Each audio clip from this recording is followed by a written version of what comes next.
वीणा लिए जब कोई नारायण नारायण के शब्द निकालता है तो तुरंत ही देव ऋषि नारद की छवि लोगों के मन में उभर आती है। वे एक स्थान से दूसरे स्थान पर भ्रमण करते हुए एक लोक के समाचार दूसरे लोक में पहुंचाते थे। इसीलिए नारद जी को आदि पत्रकार भी कहा जाता है। प्रत्येक वर्ष ज्येष्ठ कृष्ण प्रतिपदा के दिन उनकी जयंती मनाई जाती है। साल 2022 में नारद जयंती 17 मई को पड़ रही है। पूरे संसार में दुखियों की चिंता कर उन्हें भक्ति मार्ग बताने वाले आदि पत्रकार नारद जी प्रजापति ब्रह्मा जी की गोद से उत्पन्न होने के कारण उनके मानस पुत्र कहलाते हैं। किंतु उनके जन्म की कथा बहुत ही रोचक है। ब्रह्मा जी ने नारद जी को सृष्टि विस्तार की आज्ञा दी तो नारद जी ने आज्ञा मानने से इनकार करते हुए साफ कहा, अमृत से भी अधिक प्रिय श्री कृष्ण की सेवा छोड़कर कौन मूर्ख विश्व रूपी विष का पान करेगा। बस इतना सुनते ही ब्रह्मा जी क्रोध से आग बबूला हो गए और नारद जी को श्राप दे दिया। उन्होंने श्राप दिया, तुम्हारे ज्ञान का लोप हो जाए। ब्रह्मा जी के श्राप के प्रभाव से नारद जी पहले उपवरण नाम के गंधर्व हुए और चित्ररथ गंधर्व की 60 पुत्रियों ने उन्हें पति के रूप में वरण किया। एक समय सभी गंधर्व और अप्सराएं ब्रह्मा जी की पूजा कर रही थी। उस वक्त उपवरण अप्सराओं के साथ श्रृंगार भाव में उपस्थित हुए। यह देख ब्रह्मा जी को बहुत क्रोध आया और क्रोधवश उन्होंने उपवरण को शूद्र योनि में जन्म लेने का श्राप दे दिया। उपवरण ने तुरंत योग क्रिया से शरीर छोड़ दिया और बाद में द्रुमिल गोप की पत्नी कलावती के पुत्र के रूप में जन्म लेकर दासी पुत्र बने। दासी पुत्र के रूप में साधुओं की सेवा करने पर संतों ने उन्हें भगवान के रूप ध्यान और नाम जप का उपदेश दिया। इसी बीच उनकी माँ की मृत्यु हो गई तो वे जंगल में एक पीपल के पेड़ के नीचे ध्यान करने लगे। तभी प्रभु उनके हृदय में प्रकट हुए, किंतु वे झांकी बिजली की गति से गायब हो गई। दर्शन के लिए व्याकुल होने पर आकाशवाणी हुई कि अब तुम मेरे दर्शन अगले जन्म में ही कर सकोगे।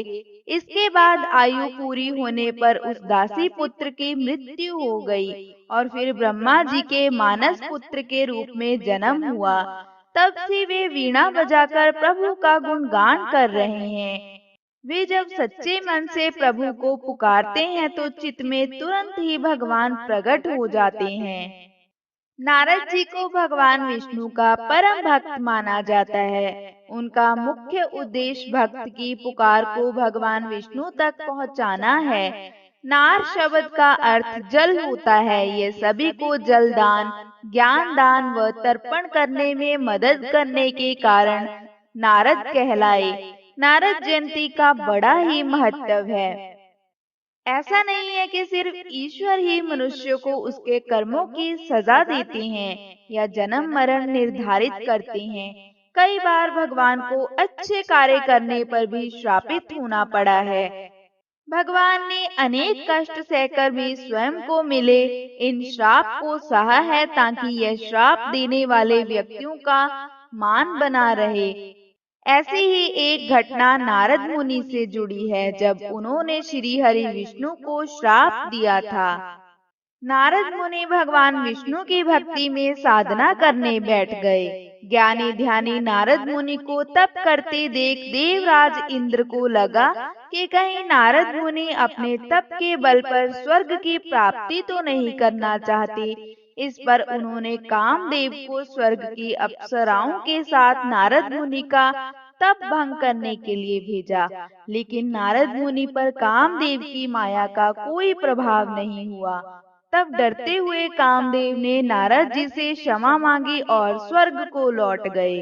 कामदेव की माया से मुक्त रहने पर नारद मुनि को इस बात का अहंकार हो गया कि उन्होंने कामदेव पर विजय प्राप्त कर ली है। ऐसे में वह अपनी विजय का बखान करने श्री हरि के पास बैकुंठ पहुँचे और उन्हें पूरी घटना बताने लगे कि कैसे उन्होंने कामदेव को जीत लिया।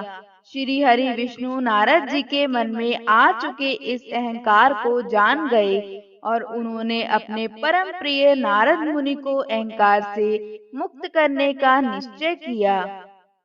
जब नारद जी बैकुंठ से लौट रहे थे तो रास्ते में उन्हें एक बहुत सुंदर और समृद्ध नगर दिखाई दिया, जिसमें बहुत बड़ा राजमहल था। यह नगर श्री हरि ने अपनी योग माया से निर्मित किया था। नारद मुनि अपनी धुनी में होने के कारण कुछ समझ नहीं पाए और इस नगर के राजमहल में पहुँचे। राजा ने उनका भव्य स्वागत किया और अपने पुत्री को बुलाकर नारद मुनि से कहा कि मुझे अपनी राजकुमारी का स्वयंवर करना है। आप इसका हाथ देखकर इसके भविष्य के बारे में कुछ बताएं। राजकुमारी के रूप को देखकर नारद जी मोहित हो गए। जब नारद जी ने उनका हाथ देखा तो हथेली की रेखाएं देखते ही रह गए। उनकी रेखाओं के अनुसार उनका पति विश्व विजेता रहेगा और समस्त संसार उसके चरणों में नतमस्तक होगा। नारद जी ने यह बात राजा को ना बताकर दूसरी अच्छी बातें कहीं और वहां से चले गए। राजकुमारी का रूप और उसके हाथ की रेखाएं देखकर नारद जी वैराग्य को भूल चुके थे। विवाह की कामना लेकर नारद जी वापस वैकुंठ गए और विष्णु जी से खुद को रूपवान बनाने की विनती की। इस पर श्री हरि ने कहा, मुनिवर हम वही करेंगे जो आपके हित में होगा।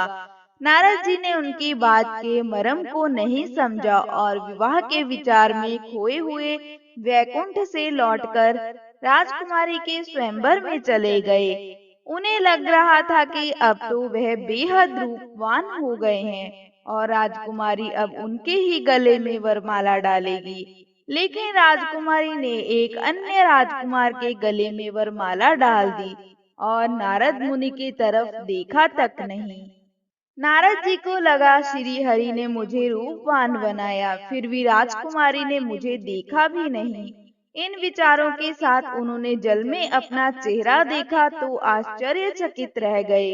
उनका चेहरा बंदर के समान था। नारद जी बहुत क्रोधित हुए और क्रोध में भरकर ही वे बैकुंठ पहुँचे। यहाँ श्री हरि विष्णु के साथ उन्होंने राजकुमारी को भी देखा। इस पर उन्होंने श्री हरि को बहुत बुरा भला कहा और श्राप दिया कि आपने बंदर का मुख देकर मेरा उपहास कराया है। मैं आपको श्राप देता हूँ कि आप पृथ्वी पर जन्म लेंगे और इन्हीं बंदरों की सहायता आपको लेनी होगी। आपने मुझे स्त्री वियोग दिया है, आपको भी स्त्री वियोग सहना पड़ेगा। श्री हरि विष्णु नारद जी की बात सुनकर मुस्कुराते रहे। तभी राजकुमारी लक्ष्मी माता के रूप में समा गई। यह दृश्य देख नारद जी को समझ आया कि वह राजकुमारी कोई और नहीं स्वयं माता लक्ष्मी थी और वह राजकुमार कोई और नहीं स्वयं श्री हरि विष्णु थे। ज्ञान होने पर नारद मुनि भगवान से क्षमा मांगने लगे, लेकिन श्राप को वापस नहीं ले सकते थे। श्री हरि ने भी उनकी वाणी का मान रखा और श्री राम के रूप में अवतार लिया। इसमें उन्हें माता सीता से वियोग सहना पड़ा और वानर रूपी रुद्र अवतार हनुमान जी ने संकट के समय उनका साथ दिया। यदि हमें किसी लक्ष्य की प्राप्ति नहीं होती है तो हम कहते हैं यह मेरे भाग्य में नहीं था।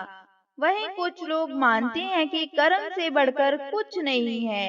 एक पौराणिक कथा के अनुसार एक बार देव ऋषि नारद बैकुंठ धाम गए और श्री हरि को प्रणाम किया। उन्होंने विष्णु जी से कहा, प्रभु मैं दुखी हूँ। मैं देख रहा हूँ कि पृथ्वी पर धर्म के मार्ग पर चलने वाले लोगों का भला नहीं होता है, वहीं गलत काम करने वाले लोगों का भला होता है। तब श्री हरि ने कहा, ऐसा नहीं है देव ऋषि, जो भी हो रहा है सब नियति के जरिए हो रहा है। श्री हरि ने पूछा, आपने ऐसा क्या देख लिया? नारद जी ने कहा, मैंने देखा कि जंगल के दलदल वाली जमीन में एक गाय फंसी हुई थी। उसके पास से एक चोर गुजरा। गाय को दलदल में फंसा देखकर उसने कोई मदद नहीं की। उल्टे वह उस पर पैर रखकर दलदल लांघकर निकल गया।